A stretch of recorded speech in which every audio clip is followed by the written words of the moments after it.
The aim of this protest is to address the hardship and hunger in Nigeria presently. But adding to that hunger and hardship is also an housing crisis in Abuja, where people have to, with 6 times of your salary, you will still be living far away at the outskirts of the town. And this is not something that should be obtainable in any country that is responsible to its citizens. We have also raised the fact that the sacrifice that the government claims to be making, they are not making any sacrifices. They are actually making us, the people, the sacrifices for them to keep being rich. To move to the last section, protest is our democratic right. We stand with Nigerians, and the time for mass struggle is now. This might be the major part which is most controversial about this press conference. And it is that since the charter for a protest has started earlier this month, the federal government has come out in many ways to try to discourage us from protesting. Our parents did not fight against the military. They did not fight against the military, lose their lives fighting against the military just for us to come and lose the right to protest. Because the right to protest is the most sacrosanct part of democracy. In fact, many people who do not know about the fact that we are supposed to have a protest about hunger and hardship are going to be coming to this protest just because they are angry at the fact that they are telling us to not protest. Which equivocally state that Nigerians have the right to protest, peaceful assembly, and free speech. No government, no matter the number of votes you got in an election, has the right to stop the people from dissenting. And what we've seen recently is that the government has been threatening, and they are saying that because of the issues of national security, that we should not embark on the protest, that they have intelligence, that some people want to hijack the protest and make it violent. Please, a responsible government, by now, if they are saying that since like 2 weeks ago, by now should have identified those people who want to cause violence and take them out of the space.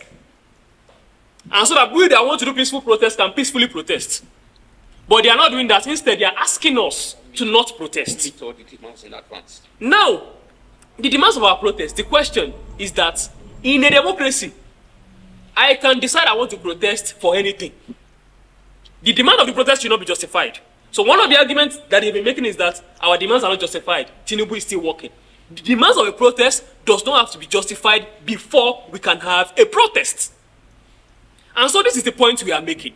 We are saying that if Nigeria is going to be a democracy, Nigerians, the government should be urging Nigerians to exercise their rights to be citizens of their country, which is their right to protest. Our government should understand that an unused right is an abused right. And so we are going to use our right to protest by August 1. On this basis, we support the call of mass protest by Nigerians everywhere across the country, that protests should start by August 1 to address all of these issues with the theme of end bad governance. We will not fold our arms while political office holders mislead our country into ruin and peril and hardship and hunger and poverty. Last but not the least, let us make it clear that the security threat that the government has been giving us, we hear it very loud and clear. We are not leaders of the protest. We are mobilizers of the protest. Just like NSAS, our protest is the protest of the masses. No leaders are going to be picked up. No leaders are going to be coerced and manipulated to relinquish our struggle until our demands are met. On that basis, we would like to state clearly that we are using this opportunity to warn the Nigerian police that if you want to come to our protest, please come and protest against your unpaid salary. Come and protest against your low salary, your low allowances. Come and protect protesters. Come and protect protesters. Please do not come to incite violence in our protest. No state agent or agent provocateurs should come to our protest to incite violence. They will be dealt with decisively, and not by us. We can only promise that we will mobilize for protest. We will not stop Nigerian masses from defending themselves.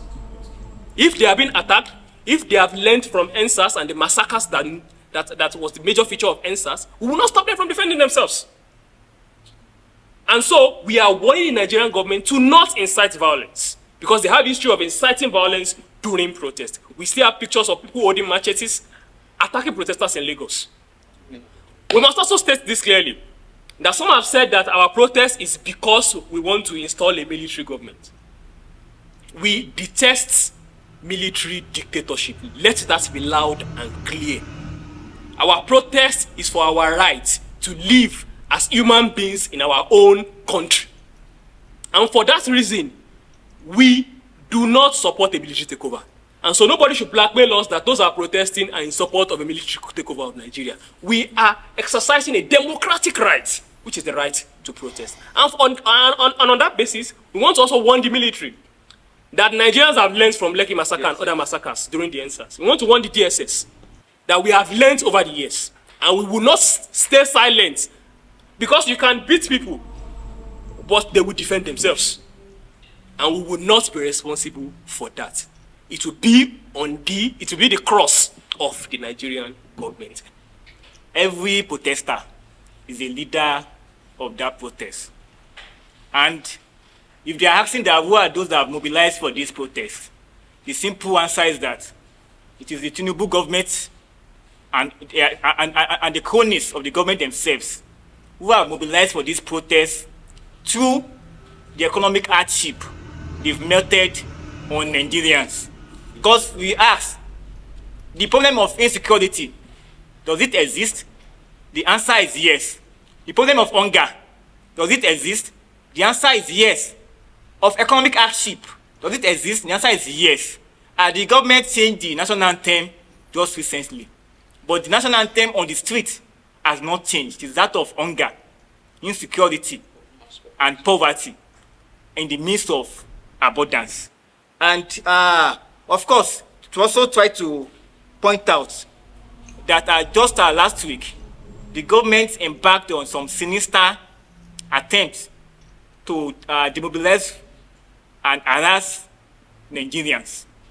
In Kanu and Sokoto, Nigerians youth, about 2 persons, were arrested by the DSS. We are also using this opportunity to call for their immediate release. Attempt to arrest or harass or intimidate protesters will not be accepted by us. And to also point out the NSAS protest, because in the media these days, the government keep asking us not to protest because they don't want what happened during NSAS to repeat itself. I have said this repeatedly. The NSAS protest, all of us here were part of it. No protester came to the protest with machete. No protester came with the protest with gun. Protesters joined the protest with placards for a Nigerian flag and their voices for it to be heard. Those who unleashed attack, violence on the NSAS protest are first the Nigerian police in Lagos, Abuja, and in key places where the protests organized. In Abuja here, on the very first day, the police attacked the protest at Berger on Bridge. Protesters were attacked there, so that we are not people who are not peaceful. But it is the government that should be advised not to embark on what they embarked on during the NSAS by intimidating, attacking, and even killing Nigerian youth who are all out to seek for good governance. So we want to make our demands clear. Of course, we've explained some of these things before now. But to get it clear, the first demand we are making is that the government should not just tell us about sacrifice and patience. They must also demonstrate it from their hand, which is why we are stating clearly as our first demand that if the government is truly responsible or ready to initiate discussion with Nigerian youth, the first step should be that all political office holders, both elected and appointed, must be placed on the same salary structure, salary scheme with Nigerian workers. We don't want a society where workers will be subjected to 70,000 naira minimum wage, and people who are just meant to work for 4 years, either elected or appointed, will be going home with millions and billions of naira in their account. We feel that one of the problems we have is that Nigerian people, those who claim to be leading us and people who are being led, we live in a sharply different economic reality. It is the reality of an economic system where Nigerians have to go to hospitals that are not well equipped, while our leaders have to fly to America, Dubai or so for medical tourism, which is why we are making this as the first point of call, that all both elected and appointed political officers must be placed on the same salary structure with Nigerian workers. And secondly, we identified that the increment in fuel price and tariff of electricity is one of the major factors that led to the decline in the economic condition of the Nigerian masses. And we are calling for the reversal of all of the increment that has been carried out since the emergence of the Tinubu administration. Therefore, we are demanding that fuel price and electricity tariff to be returned back to the price it was before May 29, 2023. And again, we reject the proposed or the recently announced minimum wage of 70,000 naira for Nigerian workers. We believe that, based on calculation, even from the labor leaders themselves, who have calculated that for Nigerian workers to survive, they need to earn at least 615,000 naira in a month. And also refer to the World Bank speculation that as far back as 2022, that the extreme poverty line is $2.15, which will mean that in Nigeria of today, 3,000 naira per day for someone who can be categorized to be someone who is extremely poor. And there's no justification why Nigerian workers should be in that category, which is why we feel that the 70,000 naira that was passed recently is grossly inadequate and insufficient for Nigerian workers to live. Therefore, we are demanding that it should be reviewed and to a sum not less than 250,000 naira for Nigerian workers. And also, we are demanding for a progressive taxation system where the poor people do not have to pay for the enjoyment of the wealthy people. A taxation system that will take into account the inequality and wealth gap between the rich and the poor.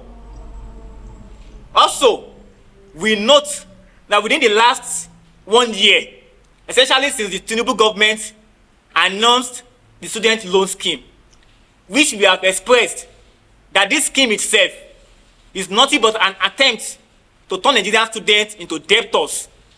And we state clearly that the Nigerian state has enough resources to ensure that Nigerians get education that is quality, affordable, and free. We have lived in this same Nigeria where many of the leaders today benefited from a free education system, and for which even included free food given to Nigerian students at a point. I mean, that was even at the point where the major source of revenue of Nigeria was not even as large as it is today. So that there's no reason why Nigerians should become debtors just because they want to benefit from education. And we noted that recently, all the major universities, polytechnic and colleges, including the unity schools, have increased their school fees astronomically, exorbitantly. And we are calling for total reversal of all of the fees that has been increased from Uniben to OAU to Unilag to polytechnics in Nasarawa and everywhere that has been increased. We are demanding for immediate reversal of all school fees that have been increased within the last 1 year.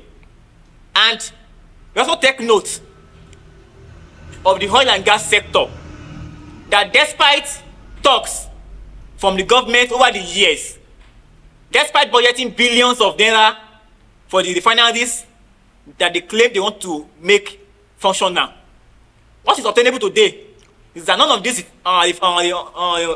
refineries, despite getting billions yearly, is working. So that we are demanding that all of our public refineries should be fixed and made functional. And we are also demanding that the process of building new ones should also commence. Of course, today, there are talks around the Dangote refinery.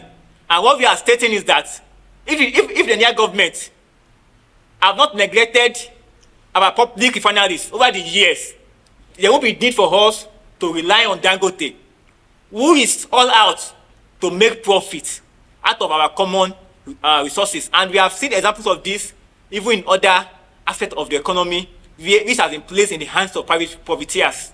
So we are demanding that our own public refineries should be made functional and building on new ones should commence. And we also state that despite after 4 years, the NSAS protest, we still have many of the youth who were arrested during that protest, and even after that protest. Many are still languishing in different prisons today in Nigeria. Many who lost grossly part of their body or even their economic life due to during that process have not been compensated. And we also take note, recently, the Ekpa Court of Justice claimed that found the Nigerian government guilty of gross human rights abuses during the NSAS protest. We'll take this cause serious and continue to demand that all those officers and those who are complicit in the attack, killing of protesters during the NSAS protest, especially the Lekki massacre, we need to bring them to justice. So we are still demanding for justice for the NSAS protest. And we're also making this call to demand that during, before, or after the protest that has been declared to start on August 1st, no protesters should be arrested, attacked, or harassed by any of the security operative. What we are demanding for is an end to bad governance, not an end to our life, not an end to our freedom. So on this note, we also want to demand from the FCT administration, as we have said already, aside the national crisis we have, even in Abuja here, there are millions of issues affecting residents and workers residing in Abuja. And our first demand is that we demand an immediate cessation of all demolition that displaces families and communities without adequate compensation. We believe that because so far the excuse has been that we need to develop some of these areas, but development should not kill the well-being of Nigerians. You cannot displace thousands of people without providing alternative accommodation for them temporarily within the period you want to use or develop that land for. Because the problem you have is that people have to go into streets, become emergency hoodlums, become thieves, and cause another social crisis for us. A serious and responsible government must have such insight and see that even if there's need to demolish a place, it must be to first discuss democratically with the residents who will be the major people that will be affected from that demolition, and give them an alternative accommodation both for those who are living or engaging in economic activities in that area, and ensure that when these projects are completed, these persons are also returned back to their original state. Because what we've had in recent period is that once you develop a place, people who are living there before will not be able to afford the cost of procuring other house or even shops in that place before. Because we've seen different examples where lands are hijacked to build estates where they have to pay millions of naira to acquire, and Nigerian workers are not opportune to get some of these structures. So we are demanding that demolitions should be stopped, and where there is need for building of new structures, it should be built with the aim of making it affordable to workers and residents in Abuja. We also demand strict regulation to control rent increases and prevent exploitation practices by landlords. Housing should be affordable and accessible to all, not the luxury for the few. And we state this with the clear belief that housing itself is a right. Nigerian workers, youth deserve to live under comfortable and conducive environment, so that the government itself should not leave housing sector in the hands of developers, estates, and profiteers who are all out to make profit. Nigerians themselves, the housing sector, must see how they build houses that can accommodate Nigerian workers, Nigerian youth. Houses that will be affordable and accessible to Nigerian youth. Also, we demand the utilization and repurposing of the numerous empty estates scattered around Abuja to provide housing for those in need. These properties should be used to alleviate homelessness and improve living conditions for all residents. People who are conversant with Abuja will note that today we have many estates unoccupied, empty, because people who want to be living there cannot afford what it takes to live in these places. So we are demanding that these estates should be repurposed and given to Nigerian workers who are in need of such facilities. Also, we demand the reduction or elimination of the heavy taxes imposed on informal workers who are already struggling to make ends meet. These workers are the backbone of our local economy and deserve fair treatment and support. So, comrades, these are the demands that we are making from the Nigerian government. And we hope to drive home these demands by calling on Nigerian youth not to be scared in their own land. For Nigeria belongs to all of us. Nigerians must not be scared of coming out to protest. So we are enjoining Nigerians to come out on August 1st as the point of protest which we are going to make public very soon, to come and exercise their democratic rights on August 1 and beyond.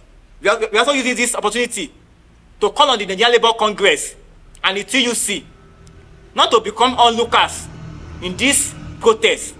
We are demanding that NSC and TUC must also give support to this protest and back it up with a nationwide strike action coupled with this protest that we are demanding. So we are calling on NSC and TUC as a matter of urgency to also demand a call for general strike action in Nigeria. We must state clearly that protest is not just a democratic right. Protest is also a democratic thing in itself. And so, from those of us who are here, personally, I have a history of 10 years protesting as an activist in Nigeria. And that means that if we are protesting, our culture is that a protest is a democratic place. A protest is a place where the people converge and have a congress of themselves, of the masses within themselves. And in that democratic setup, what we use that democratic setup is not just to address the concerns of the protest, it's to also look at the conduct of the protests, to ensure that when we democratically are together, we can fish out if anybody has been sent into our midst. That is the culture of a protest. That's the proper culture of a protest. A proper protest should have a congress in it of the people coming together and discussing. It is in that discussion that we detect if there are any security threats to us. And the second question about the fact that Tinubu himself was a protester at some point. Interestingly, we have videos already online where Tinubu was actually protesting against fuel subsidy removal. So it is very, very, very, very wrong of an elderly person. It is in Yoruba culture, an elderly person should not be lying. And so it is a lie that protest is not our right. And so if Tinubu can protest, we can also protest, because he protested as part of a democratic process. And if possible, if Nigerians are protesting, if they decide that Tinubu should join their protest, no problem. But it is best that if anybody in the ruling class, in the political elite, wants to participate in this kind of protest, they should first go and heed to the demands of the protests. Because if they don't heed the demands of the protest and join protesters, we cannot guarantee whatever happens. The last thing, the demands of our protest has been read out. But the main point is that all of the policies, the anti-people policies that Tinubu has rolled out since May 29, 2023, all of them should be reversed. Thank you very much.